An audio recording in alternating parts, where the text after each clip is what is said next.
Madame, Monsieur, bonsoir. Bienvenue dans cette émission spéciale consacrée au Conseil des ministres, présidée hier par le président de la République, Abdelmadjid Tebboune, où il a été question de plusieurs secteurs. La situation sanitaire a occupé la plus grande partie de cette réunion. Le président de la République a donné nombre d'orientations et consignes à ce sujet. Nous allons y revenir et tenter de les décortiquer avec notre invité, Rida Belkacem, président de l'Observatoire de veille au ministère de l'Industrie pharmaceutique. Bonsoir, monsieur, et merci d'être avec nous ce soir. Bonsoir, madame, et merci de m'inviter pour cette émission.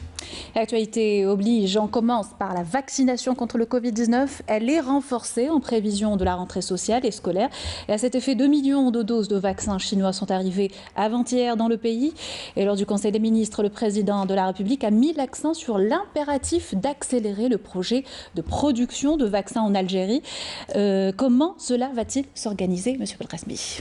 Bon, pour la vaccination, il faut savoir actuellement que c'est la solution pour voir le bout du tunnel par rapport à cette pandémie. Il faut arriver à un certain taux d'immunisation collective pour justement éviter les formes graves de cette maladie et éviter la nécessité de l'oxygène et tout. Donc, par rapport à cette vaccination, c'était une orientation de M. le Président de la République au mois de janvier. Donc, le ministère de l'Industrie pharmaceutique, en fin de janvier, donc le ministère de l'Industrie pharmaceutique s'est mis au travail à partir du fin de janvier, des réceptions de l'orientation de M. le Président de la République et en mois de février. Donc, M. le ministre de l'Industrie pharmaceutique a mis en place un comité composé de plusieurs experts, notamment l'Agence nationale des produits pharmaceutiques, le ministère des Affaires étrangères, l'Agence de sécurité sanitaire, le ministère de l'Industrie pharmaceutique même. Donc, il préside chaque semaine des réunions de coordination pour justement faire aboutir ce projet de production de vaccins chinois, Sinovac, donc entre notre groupe Saïdal et le partenaire chinois. Donc les choses avancent par rapport à ce projet. Donc il y a eu une visite des experts chinois au site de Constantine où s'est décidé donc la production de ce vaccin. Donc la visite des experts chinois a eu lieu donc le 23 juillet passé. Donc il y a la mise en place aussi du contrat entre le Saïdal et le partenaire chinois pour la production de vaccins. Et on aura réception d'un train de fabrication à la fin de ce mois et le début du mois de septembre, justement pour commencer cette production de vaccins. Donc parce qu'il faut savoir actuellement que les doses de vaccins qui sont produites de par le monde, donc il y a une guerre pour avoir les doses. Donc le fait de produire ce vaccin au niveau national, donc c'est une décision, donc c'est une orientation très sage de la part de M. le Président de la République qu'il faut concrétiser, qu'il faut mettre en place pour arriver justement à cette immunisation collective et aussi pour espérer un jour enlever ces masques et voir le bout du tunnel par rapport à cette pandémie. Justement, la situation sanitaire aujourd'hui est plus stable, mais nous sommes passés par une période critique qui a démontré les limites de nos installations sanitaires. Pour la énième fois, le président donne des instructions concernant l'alimentation en oxygène. Où réside le problème, monsieur Belkacem? Donc, par rapport à la production d'oxygène, il faut connaître donc certaines informations qui sont capitales. Donc, à la fin de 2019, on était à la production ou de capacité de production de 120 000 litres par jour. Donc, en prévision de cette crise sanitaire, les producteurs d'oxygène, donc de cette vague, donc les producteurs d'oxygène ont augmenté et la capacité de production à environ 420 000 litres avec donc entrée de nouvelles unités de fabrication également de cet oxygène médical. Donc, mais il y a eu des insuffisances, comme vous l'avez signalé, madame. Donc, les insuffisances résidaient essentiellement dans les capacités de stockage au niveau des hôpitaux, dans les moyens d'acheminement donc vers les hôpitaux, donc aussi. Donc il faut, avec l'augmentation terrible des chiffres, donc les réserves des hôpitaux donc se terminaient rapidement. Donc, il a fallu aussi plus, il a fallu plus de moyens logistiques, d'où l'orientation orientations de M. le Président de la République pour l'acquisition de ces camions par Sonatrach, justement, c'est dans ce sens. C'est pour faire réapprovisionner rapidement les hôpitaux dès que ça se termine. Parce que qu'est-ce qu'on a connu? On a connu une augmentation du nombre de lits, donc qui ne marchait pas, en parallèle avec les capacités de stockage. Donc, et là, même si on stocke l'oxygène au niveau des hôpitaux, ça va se terminer rapidement. Donc, il faut plus de moyens logistiques pour faire approvisionner rapidement. Mais il y a aussi, il ne faut pas oublier les anciennes orientations de M. le Président de la République, l'acquisition des concentrateurs d'oxygène, l'acquisition de ces générateurs. Il faut souligner le travail du ministère de l'Industrie pharmaceutique dans ce sens. Donc, le travail du ministère de l'Industrie pharmaceutique dans ce sens, je peux vous donner quelques chiffres. Donc, on est actuellement pour des autorisations d'importation pour les concentrateurs d'oxygène, on est à 70 000 concentrateurs d'oxygène autorisés où le ministère a donné l'autorisation pour l'importation et à plus de 150 générateurs d'oxygène au niveau des hôpitaux. Donc là, ce sont tous des mesures justement liées à certaines suffisances pour l'approvisionnement des hôpitaux en oxygène. C'est-à-dire que les générateurs, il faut les mettre en place dans des structures sanitaires où ils connaissent une forte demande, où ils sont loin, c'est-à-dire difficilement accessibles par les moyens de transport, les camions, voilà. C'est-à-dire pour assurer la suffisance en oxygène et orienter les autres voies logistiques vers des hôpitaux qui ne disposent pas de générateurs d'oxygène. Donc tous ces moyens sont là justement pour pallier cette insuffisance et pour prévenir d'autres vagues. On prévoit également l'augmentation de la capacité de production d'oxygène à 800 000 litres, donc début d'année prochaine. Pour les 800 000 litres également, donc il faut justement ces moyens de transport. Justement, est-ce que cela sera suffisant pour couvrir les besoins en oxygène si l'Algérie devait subir un nouveau pic de contamination? Donc, en l'état de la science actuelle, c'est-à-dire, ce sont juste des mesures qu'on est en train de mettre en place en prévention d'une autre vague. C'est-à-dire, pour qu'on soit prêt. Si on passe de 120 000 litres de capacité par jour à 800 000 litres, donc vous remarquez le chiffre quand même, il est multiplié par 7, c'est-à-dire où on prévoit d'autres variants qui sont plus méchants, on va dire plus méchants en matière de capacité de propagation. C'est-à-dire que cette capacité, et 800 000 litres, ce sont des entreprises qui vont entrer effectivement en production et n'empêche, s'il le faut, d'autres unités vont entrer en production aussi. Le ministère va faciliter justement l'entrée de nouvelles unités de production de cet oxygène. Ce sont juste des mesures préventives. Mais personne ne sait actuellement avec certitude s'il y aura des variants encore plus méchants que le variant Delta et on aura le même pic si ce n'est plus. Ce sont un ensemble de mesures mises en place à titre de prévention pour prévenir d'autres vagues. Ouais, monsieur, l'industrie pharmaceutique est l'une des rares à ne pas avoir connu de crise en période de pandémie. La demande en matière de médicaments a même augmenté, notamment avec les composants du protocole thérapeutique contre le Covid-19. Je vous invite, mesdames, messieurs, à regarder ce sujet de Amel Bouharba dans une usine à Oran. On se retrouve juste après le sujet. Nous sommes dans la wilaya d'Oran, dans une usine privée spécialisée dans la production des antibiotiques de 3e génération. Des médicaments très demandés durant cette période de pandémie de coronavirus. Ici, la cadence de travail a augmenté, permettant de renforcer la capacité de production afin de répondre à la demande des malades atteints de Covid.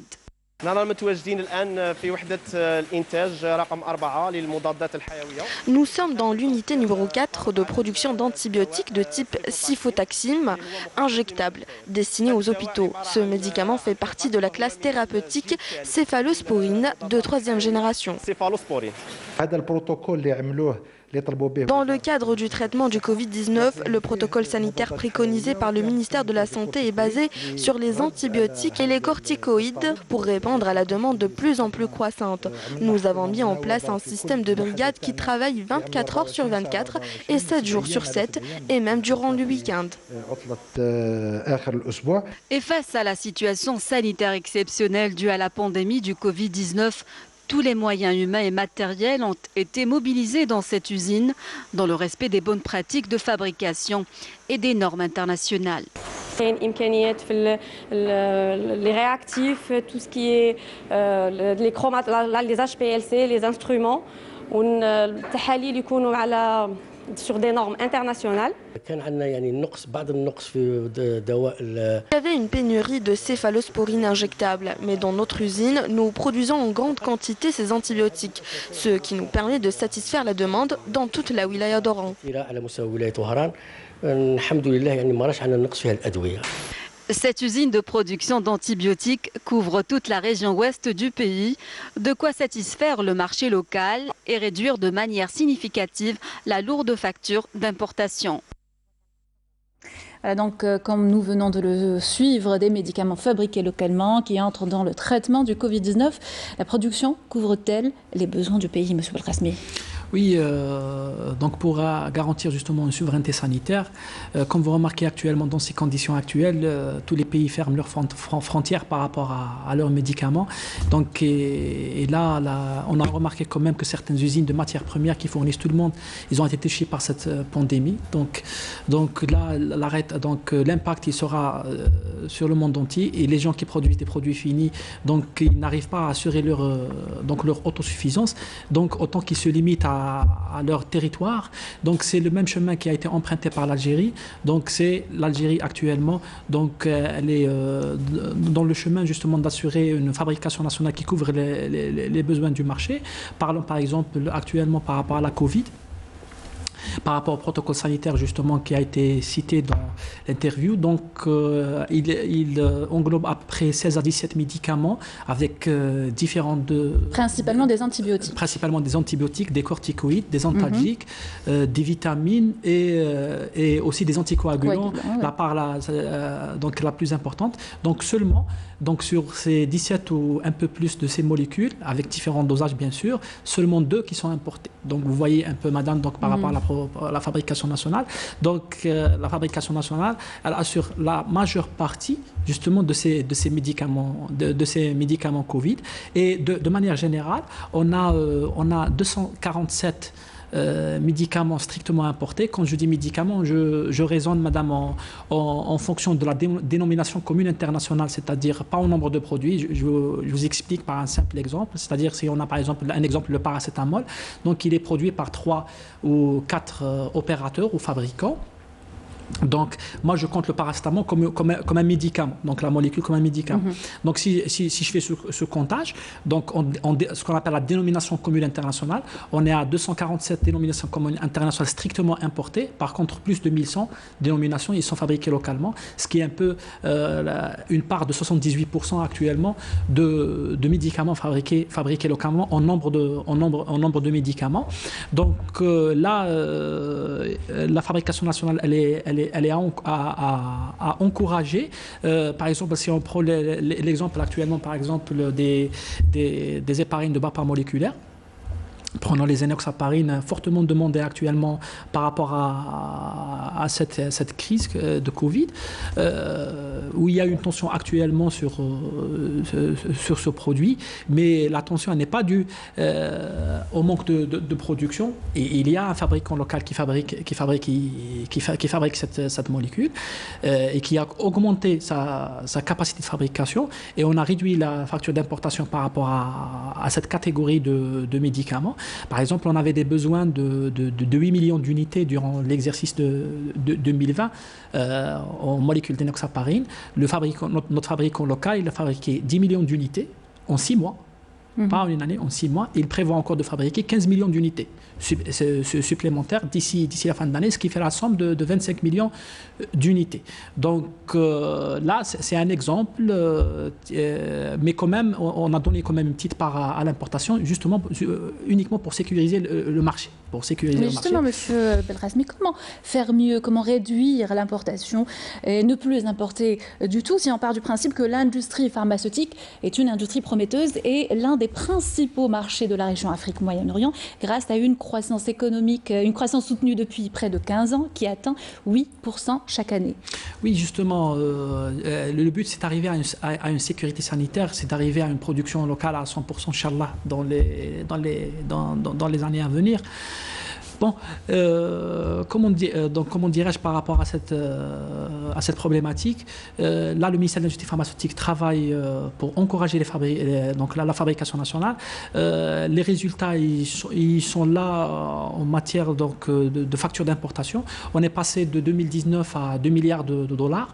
Actuellement, dans cet exercice de 2021, on a importé uniquement 1,2 milliard de dollars, c'est-à-dire avec un gain en produit fini de 800 millions de dollars, ce qui est quand même et on continue à fabriquer et on continue également à encourager d'autres industries prometteuses, notamment l'industrie des anticancéreux, notamment l'industrie des hormones, les héparines comme on le voit actuellement. Donc justement par rapport à la fabrication nationale, donc le travail de l'industrie pharmaceutique a commencé tout d'abord. Donc il faut savoir que ce secteur qui a été créé sur décision de M. le Président de la République, donc il a une année. Donc c'est un secteur aussi jeune, mais quand même qui a commencé le travail dur par la réforme réglementaire. Actuellement, pour instaurer un milieu favorable pour la fabrication nationale. Donc par rapport à la réforme réglementaire, on est actuellement à plus de 50 de textes réglementaires, dont 39 ils sont publiés. Donc on continue encore le travail pour d'autres textes réglementaires, notamment la mise en place des modalités de définition de la nomenclature ou de la mise à jour de la nomenclature des produits pharmaceutiques en Algérie. Donc la réforme réglementaire, continue également par la mise en place de nouvelles modalités de fixation de prix de médicaments pour encourager la fabrication nationale. Donc il faut qu'elle soit rentable économiquement, il faut qu'elle génère de la richesse, donc par l'instauration d'une nouvelle mesure lors de la fixation de prix qu'on appelle le taux d'intégration. Donc plus le taux d'intégration en matière de fabrication nationale, mieux l'opérateur est avantagé en matière de fixation de prix. On encourage même cette fabrication nationale à aller vers l'export. D'accord, à aller vers l'export. Donc, par exemple, dans la modalité de fixation de prix, le prix à l'export, lorsqu'il est demandé, il est donné actuellement, il est approuvé directement, et le taux de l'export, il est ajouté au taux d'intégration pour avantager les gens qui fabriquent et qui ont des ambitions pour aller vers l'export. Donc là, ce sont essentiellement en matière d'établissements pharmaceutiques. Le texte concernant l'établissement pharmaceutique, il prévoit actuellement aussi des établissements qui sont destinés à l'export, des établissements qui sont destinés à la fabrication, des établissements qui sont destinés à l'importation, mais avec un nouveau cahier des charges aussi que le ministère de l'Industrie pharmaceutique a mis en place, les gens qui font de l'importation devront passer à la fabrication. Donc, il fait de l'importation, oui, mais il doit assurer un minimum de fabrication locale. Donc vous dites d'ailleurs, c'est une instruction du président de la République au Conseil des ministres hier, qui a donné instruction d'accorder la priorité absolue à l'organisation du marché. Celle-ci passe principalement par le contrôle, c'est ça? Oui, c'est ce que vous dites. Oui, madame, c'est effectivement ce que je dis. Je préfère utiliser un autre mot mieux que le contrôle, c'est la régulation. Donc c'est la régulation. C'est la régulation. Donc en matière de régulation, il y a l'instauration de l'attestation de régulation au niveau de l'industrie, du ministère de l'Industrie pharmaceutique lorsqu'on étudie un programme d'importation donné. Donc je vous simplifie. Lorsqu'un programme d'importation est déposé au niveau du ministère de l'Industrie pharmaceutique pour lier les deux sujets, la fabrication nationale et l'importation, donc lorsque un opérateur donné dépose un programme d'importation au niveau du ministère de l'Industrie pharmaceutique, on voit si les fabricants locaux assurent le marché ou pas avant d'accorder un programme d'importation à un importateur. Si les fabricants ils sont là et ils peuvent assurer le marché, on ne donne pas de programme d'importation. Par contre, on incite les fabricants à augmenter leur capacité de production pour assurer le marché. Donc, c'est un gain doublement économique et la disponibilité du médicament sur le marché. Donc il y a un point que je souligne très important ici, réduire la facture d'importation. Il y a une condition principale, il ne faut pas toucher à la disponibilité du médicament. Donc on doit importer que ce qui est essentiel et n'est pas assuré par la fabrication nationale. C'est ça, on importe l'essentiel qui n'est pas assuré par la fabrication nationale. Sinon, les médicaments qui sont assurés par la fabrication nationale, ils peuvent couvrir le marché, on n'en importe pas. Donc, au contraire, si vous importez en parallèle qu'un producteur local est en train de fabriquer, indirectement, vous êtes en train de le casser. Donc, ce n'est pas une mesure d'encouragement, c'est plutôt le contraire. Priorité pour la production locale. Voilà, donc encourager la production locale. Si la production locale, elle couvre, je ne donne pas de programme d'importation. Le programme d'importation, je le donne à ce qui est essentiel. Et par rapport à cet axe, justement, donc il y a la mise en place du décret exécutif fixant les modalités de fixation de la liste des médicaments essentiels. Et le comité est en train d'être mis en place pour la fixation, justement, de cette liste. Donc, c'est une liste très intéressante à mettre en place pour les enjeux que je viens de citer. Justement, mais et aussi, il y a la mise en place d'un observatoire de veille. Donc, sur la disponibilité des produits pharmaceutiques. Donc vous êtes le président. Oui, donc je suis le président. Donc il étudie justement la disponibilité des médicaments et lorsqu'il constate qu'il y a un dérèglement au niveau de la veille stratégique de la disponibilité, il signale justement à la direction de la régulation du ministère pour prendre aux mesures en charge l'importation. Donc il ne faut pas l'interdiction de l'importation ne doit pas se confondre avec la disponibilité, on ne doit pas entraver la disponibilité du médicament au niveau du marché. Pour revenir aux efforts fournis dans le secteur, le chiffre d'affaires de ce secteur avoisine les 4 milliards de dollars et le ministre Lotfi Ben Mohamed avait annoncé 5 milliards de dollars en 2021. Des prévisions toujours d'actualité, M. Ben Krasmi? On continue le travail justement parce qu'il a été annoncé par M. le ministre. Il y a un ensemble de mesures qui sont mises en place, notamment par exemple, je vous donne l'exemple des médicaments qui ont une lourde facture d'importation, les médicaments biologiques. Par exemple, là, avec l'enregistrement des médicaments biosimilaires, le médicament biosimilaire par définition, donc pour simplifier par rapport aux auditeurs, le biosimilaire c'est un générique d'un médicament biologique.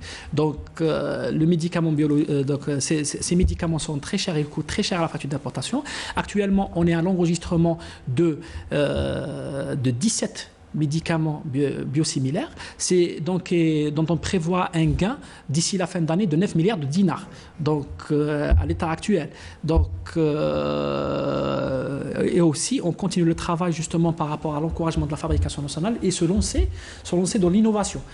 L'innovation, justement, il y avait une orientation, peut-être qu'on va revenir avec le groupe Saïdal, justement, qui va... On y arrive, justement. On va y arriver, et pas uniquement Saïdal, les autres opérateurs, il faut qu'ils se lancent actuellement, accompagné bien sûr du ministère de l'Industrie pharmaceutique, il faut qu'ils se lancent dans les médicaments qui coûtent très cher par rapport à la facture d'importation, notamment les anticancéreux et les hormones. Donc, promouvoir l'entreprise Saïdal, une autre orientation du président de la République, et lui permettre plutôt de jouer un rôle leader sur le marché national et africain. Par quel mécanisme? Donc, justement, le groupe Saïdal, il est sous tutelle actuellement du ministère de l'Industrie pharmaceutique. Et Monsieur le ministre de l'Industrie pharmaceutique veille personnellement justement sur les orientations de Monsieur le Président de la République par rapport à ce groupe. Donc, ce groupe actuellement il est sur plusieurs chantiers, dont le vaccin qu'on a cité tout au début. Donc, en plus du vaccin actuellement, il est sur le chantier de la production d'insuline. Donc, il faut savoir que les insulines coûtent très cher aussi par rapport à la facture d'importation. Donc, à la production d'insuline, il y a aussi un projet avec un groupe sud-coréen pour la production des anticancéreux. Des anticancéreux aussi qui coûtent qui coûtent très cher à la facture d'importation. Donc avec les insulines et les anticancéreux, avec le vaccin, donc il y a Saïdal attend un chiffre d'affaires assez conséquent par rapport à l'importation. Donc l'objectif c'est ça, c'est le gain par rapport à la facture d'importation.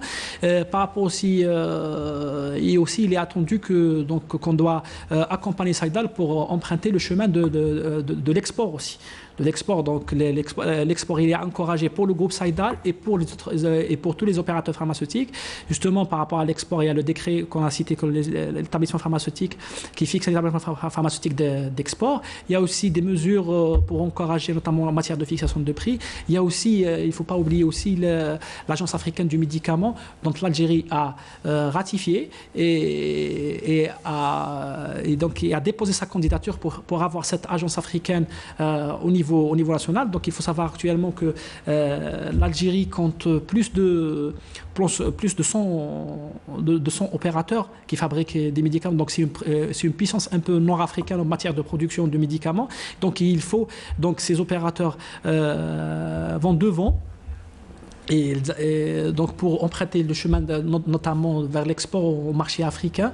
Et cette justement agence africaine, lorsqu'elle est ici au niveau de notre territoire national, donc elle va travailler sur un peu une harmonisation des procédures par rapport aux autres pays africains, et l'accessibilité devient encore plus facile pour exporter nos médicaments vers l'Afrique. Merci Monsieur Reda Belrasmi. Je rappelle que vous êtes président de la cellule de veille au ministère de l'Industrie pharmaceutique. Merci pour toutes ces explications. Merci à vous, chers téléspectateurs, d'avoir été avec nous ce soir dans cette émission spéciale consacrée au volet industrie pharmaceutique abordé hier lors du dernier Conseil des ministres.